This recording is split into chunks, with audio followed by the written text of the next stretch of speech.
अस्सलाम वालेकुम रहमतुल्लाहि व बरकातहू। ज़ुल्हिज्जा का मुबारक महीना अपनी तमाम तर बरकतों के साथ जारी है और अब हम इस महीने के सबसे अजीम और बाबरकत दिन के बिल्कुल करीब पहुंच चुके हैं। जी हाँ, मैं बात कर रहा हूँ 9 ज़िल्हिज्जा यानी यौम अरफा की। ये वो अजीम दिन है जिस दिन अल्लाह ताला अपने बंदों पर खसूसी रहमतें नाज़िल फरमाता है और लाखों इंसानों को जहन्नुम की आग से आज़ादी का परवाना अता फरमाता है।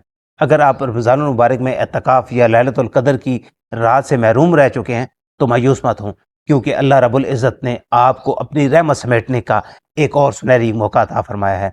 आज की इस मुख्तसर वीडियो में हम जानेंगे कि एक दिन का रोज़ा रखने से हमारी ज़िंदगी में कितनी बड़ी तब्दीली आ सकती है। सबसे पहले बात करते हैं यौम अरफा के रोज़े की, इस अजीम फजीलत की जिसका सुनकर ईमान ताज़ा हो जाता है। हमारे प्यारे आका सल्लल्लाहु अलैहि वसल्लम से जब अरफा के दिन के रोज़े के बारे में पूछा गया तो आप सल्लल्लाहु अलैहि वसल्लम ने इरशाद फरमाया कि मुझे अपने रब से पूरी उम्मीद है कि अल्लाह ताला इस रोज़ा रखने वाले के एक साल के पहले और एक साल बाद के गुनाह माफ़ फरमा देगा। सुभान अल्लाह। ज़रा गौर कीजिए कि सिर्फ एक दिन भूखा प्यासा रहने से अल्लाह ताला हमारे 2 साल के गुनाह माफ़ फरमा देता है। एक साल वो जो गुजर चुका और एक साल वो जो अभी आने वाला है। कितना बड़ा सौदा है, अल्लाह ताला की रहमत कितनी ज़्यादा वसी है।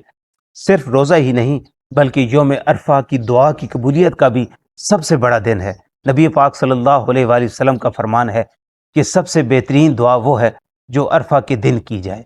इस दिन मैदान अरफात में लाखों हज्जाज कराम अल्लाह के हजूर रो रो कर दुआएं मांग रहे होते हैं। अगरचे हम वहाँ मौजूद नहीं, लेकिन हम अपने घरों में रह कर भी इस दिन की बरकतें हासिल कर सकते हैं। 9 ज़िल्हिज्जा को कसरत से इस्तग़फ़ार करें, अपने गुनाहों की माफ़ी मांगें और ख़ास तौर पर चौथे कलमे का कसरत से विर्द करें, क्योंकि नबी पाक सल्लल्लाहु अलैहि वसल्लम ने इरशाद फरमाया है कि अरफा के दिन का सबसे बेहतरीन जिक्र चौथा कलमा है। यहाँ पर एक अहम बात याद रखें कि यौम अरफा का रोज़ा किस दिन रखना चाहिए।